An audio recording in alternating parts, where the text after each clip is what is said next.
22 og begyndte slutningen. Og vi har altså 2 scener. Ja. Og vi er alle sammen. Og den første scene, det er ude i skolegården. Ja. Og den anden scene er inde i klasseværelset.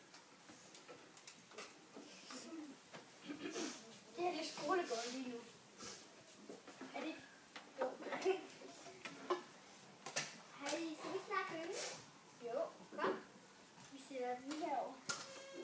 Er det gyngerne er optaget, så vi sidder bare her. Ja. Hvad gør I?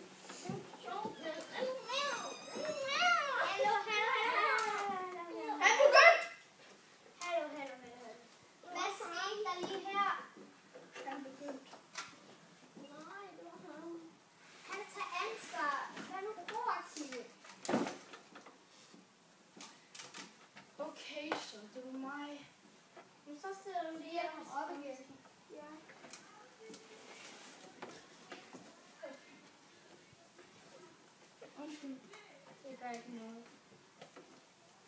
Scene 2.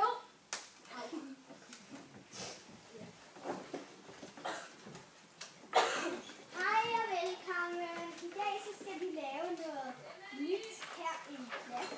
Vi har jo stadig om 7 gode venner.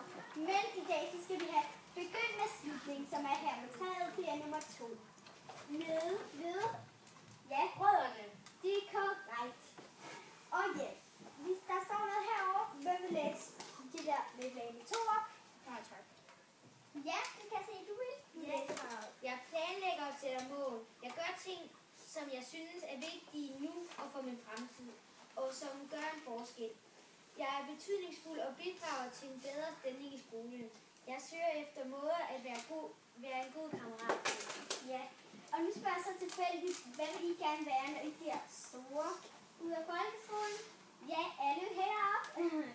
Ja, dejligt de røde. Mekaniker. Ja, og så dejligt de gule. Komiker.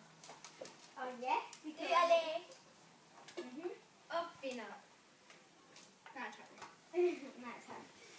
Men så skal I jo huske, at I skal ligesom kunne planlægge, hvad I skal ske i det sidste i jeres liv, og selvfølgelig også sådan, hvilken uddannelse I skal på for at blive mekaniker, eller komiker, eller opfinder, eller det I gerne vil være.